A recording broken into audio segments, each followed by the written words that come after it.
All right, it's coming up. It's coming up. It's coming up. St. Patrick's Day, 17th. Yes, that's next Sunday. You have to do.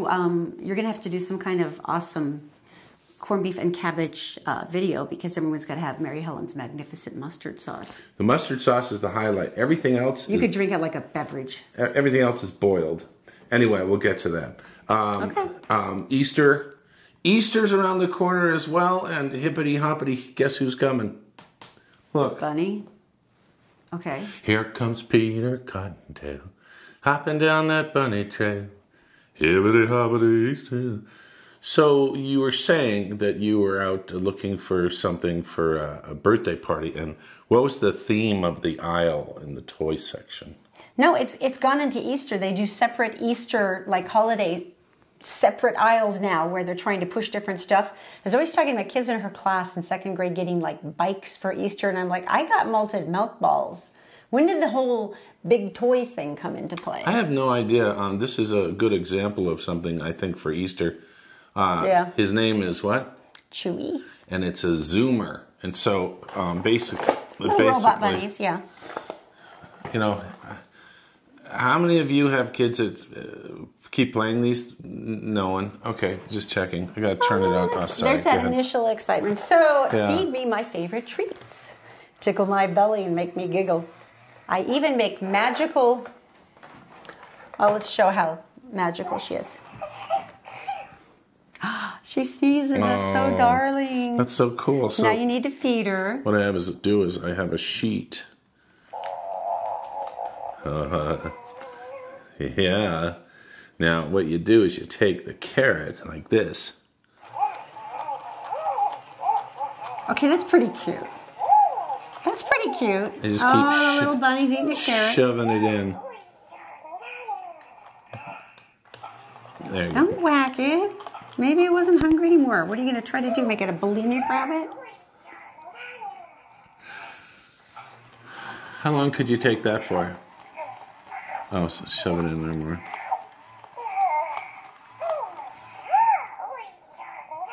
All right, here's the disturbing part. After it's done doing whatever this is, you pick it up. And I do this right. You lift its tail. Maybe it's not ready.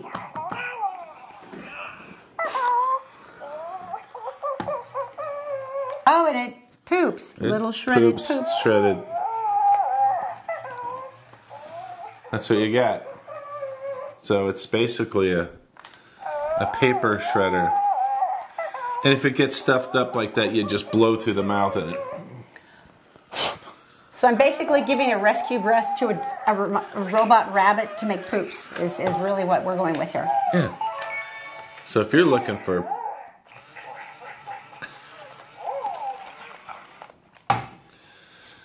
Okay. Man, you thought that little wind-up chick I got last year that pooped jelly beans was creepy? Even the dog was afraid of it. Yeah, but this one... All right, so maybe something not to buy. It's alternately endearing and creepy at the same time. Like part of it's like, oh, look at the little rabbit, it's making like a little shredder, and then you're still thinking, ooh. Can you imagine being like white collar criminal, right? And all of a sudden you saw the black vans pull up, it's the FBI, and they're kicking in the front door, and you're going like, if I only had a paper shred, might take a while. Keep the door locked. Throw your body against it. Put your back into it. This is going to take a while. It's creepy. No, not creepy. Chewy. He's a Zoomer. Zach was so fascinated by it, he was feeding it carrots all night long. Happy Easter. We are so lucky this isn't like a bulimic rabbit by now. Yeah. The Todd and Erin Daily Stream is brought to you by PC Laptops, with desktops and laptops starting as low as $7.99 with a lifetime parts and service warranty. They fix phones too. Go to PCLaptops.com. All right, tell me something good. This is pretty awesome.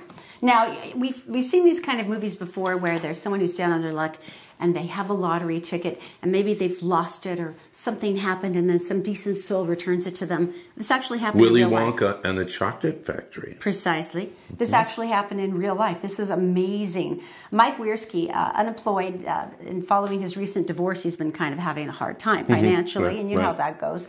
And he had bought 2 Mega Millions lottery tickets from a convenience store in New Jersey, $2 each. Good call.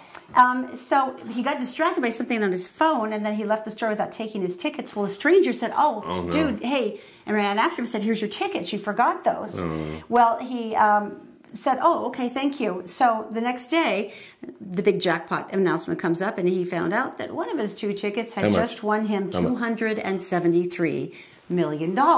Okay, now, $273 like in million. so many situations, someone helps someone, and all of a sudden, they disappear like a ninja. So when he went up to collect his prize, he said, "Look, I'm looking for the person who returned these tickets to me. It was a stranger, but I want to offer this man a reward. I've got to give him something."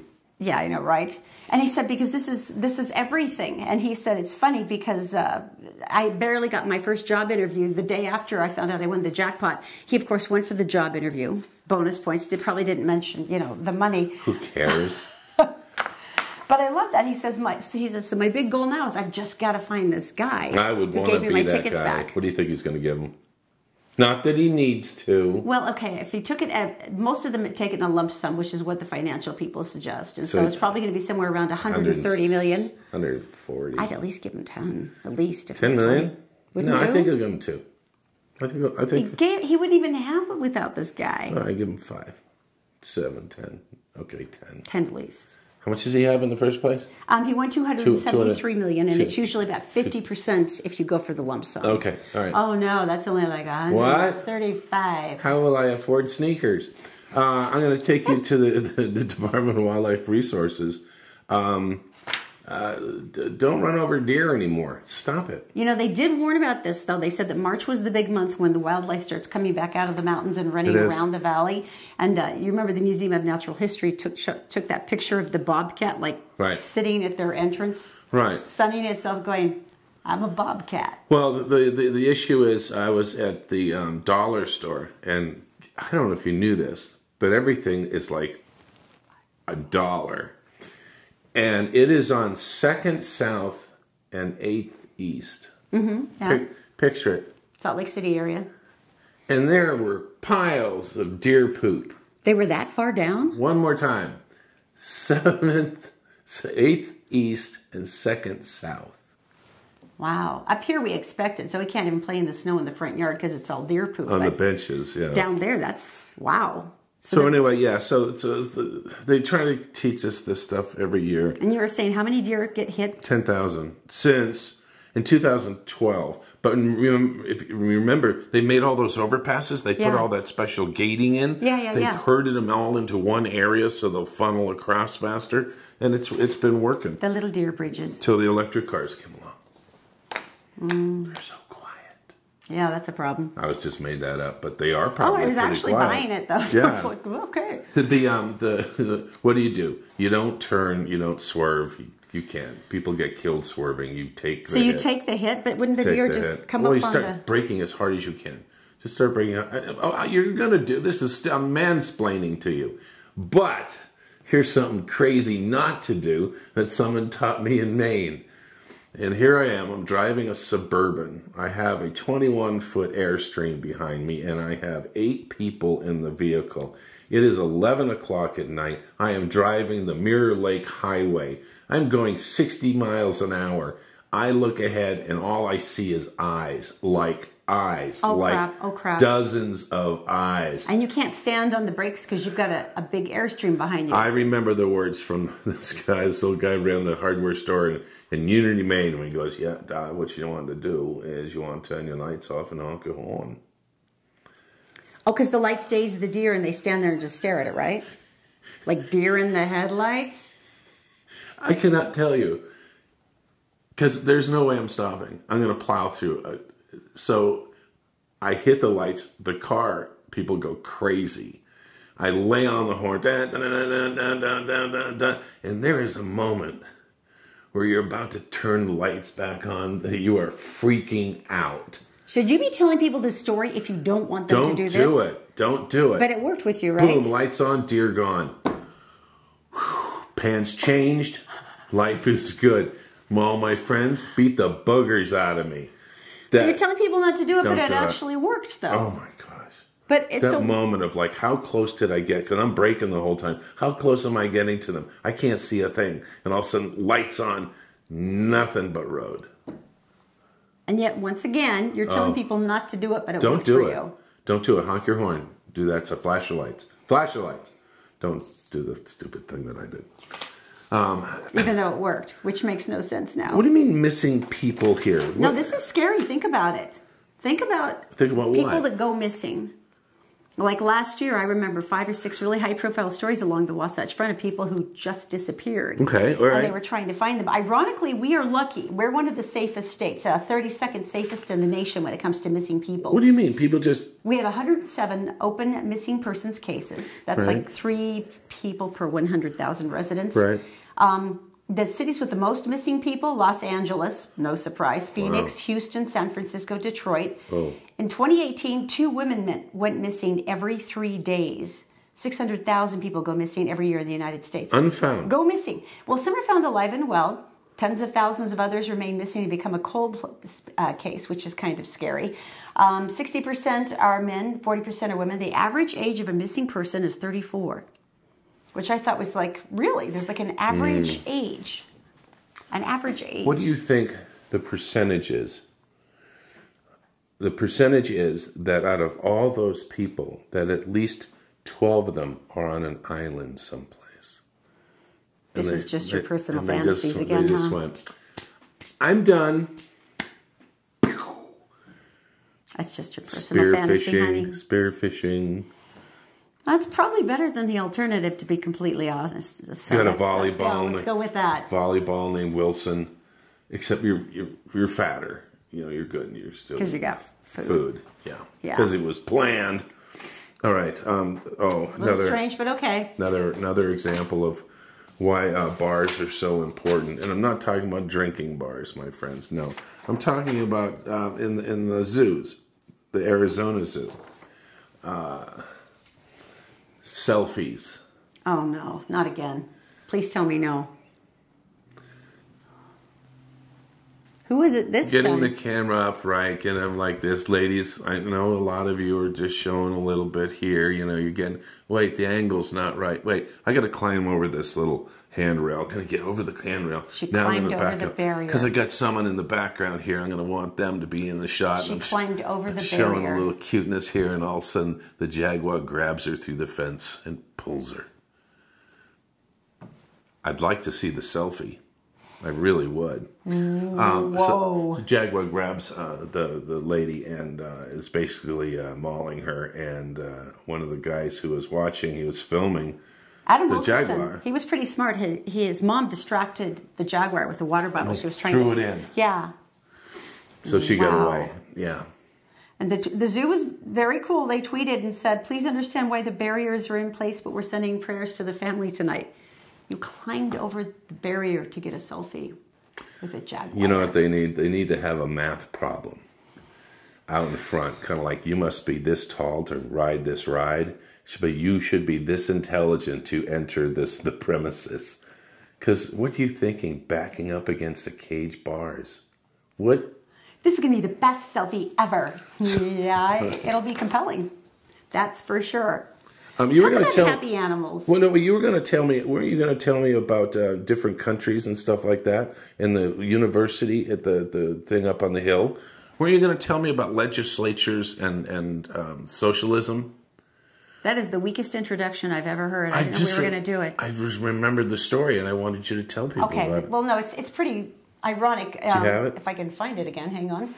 But you know, they have interesting legislation. We've all seen this. There's ones. Sorry for the weak intro. Oh, thank you, honey. Okay. No, but think about some of the weird stuff that's come up this legislative session, and then it gets changed and it gets weird, like conversion therapy, and how Governor Herbert even apologized to the LGBTQ community, going, We didn't know that was going to turn out like that. And the bill's founder actually pulled his support. Now cousins can marry. Bills get weird. They go along the way and they turn out to be something entirely different than what you intended. Now how'd that happen? But I thought this one was really interesting. This is a bill that was a revision of the state's required semester-long financial and economic literacy course for high schoolers. Wow. Which I think is really smart because a lot of kids aren't taught this at home.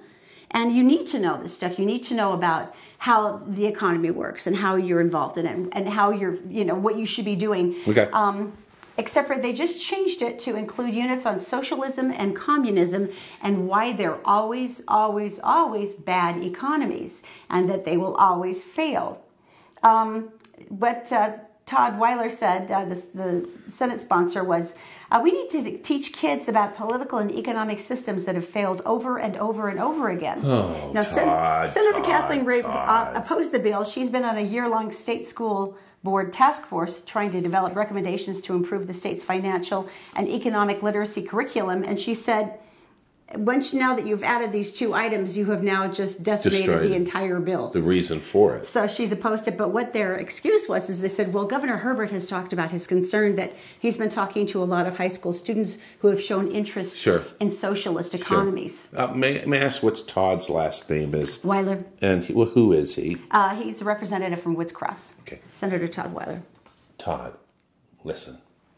I've been doing a little research, because the word socialism has been coming up quite a bit.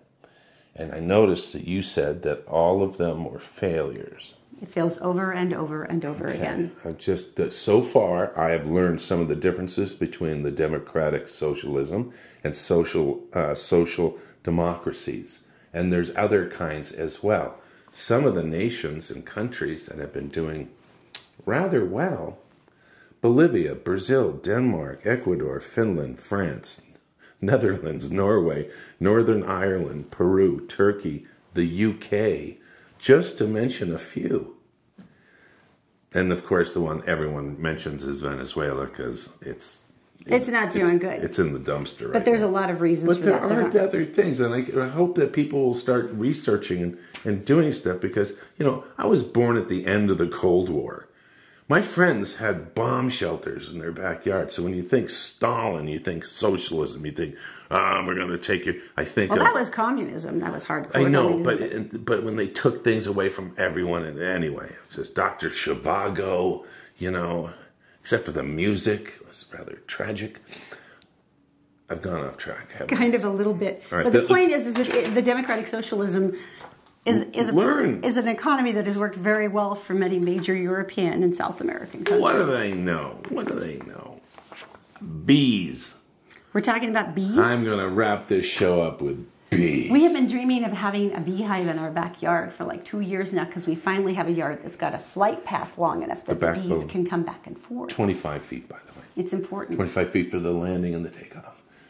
Backbone of the environment, we know that they've been working on pesticides that they think have been triggering the mass collapsing hive syndrome, die-offs and stuff. And my sister is a beekeeper. A lot of people are. And you know what? They have some guides. If you're like halfway to becoming a beekeeper and you're trying to help your bees in your neighborhood and stuff, a couple things you should not do. Okay. Don't feed them sugar water. We just had the thing where the guy said you were supposed to give him sugar water if you had a that is you as a beekeeper. Oh. As you, and you're putting inside so they can get to it because they need it for certain reasons. Mm-hmm. Okay. Not just throwing out sugar water. Right? Okay. All right. But the other thing is that do you know that you can start a hive for like $190, and they take care. Oh, the other thing you can do: plant the plants. Like what plants are especially good? Flowers.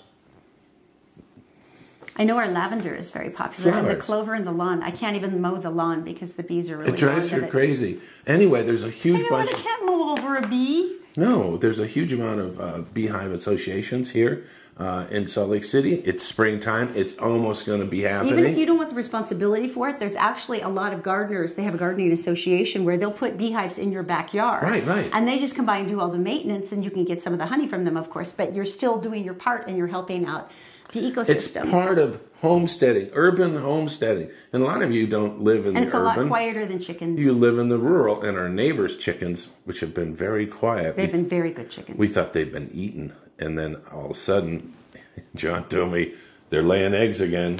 And I went, oh, that's great. Remember that time I shoveled your sidewalk? So anyway, I digress. What's wrong with me today? You're just chatty, and that's okay. But really, the bee thing is actually, this is the perfect time to talk about it. Yeah, because this is the deal now where there's so many different things that you can do, and you don't even have to take over the beehive yourself. You could have a beekeeper that just puts them in your yard. That's so cool. But yeah, the more flowers, bee-friendly flowers you plant, the better. Very good. Thanks for watching today in the Todd and Erin Daily Stream. If you like the show, please share it. Sorry about the babbling. Oh, and don't forget, if you do not have your tickets for the Todd and Erin Psychic Fair yet, please go online today. You can get them by going to Eventbrite or to the Todd and Erin DailyStream.com. And we'll be doing some ticket giveaways later this week. But I'm pretty sure we're going to sell out before the Psychic Fair on Friday, March 22nd at the Veridian Center in West Jordan from 5 to 10 p.m. So I just want to make sure you get your readings. We have 50 psychics coming. It's going to be freaking amazing. This is the largest gathering of psychics in the state's history. That's what they told me. Yeah, this is the biggest. They knew first because, you know why. Okay, we'll see you there.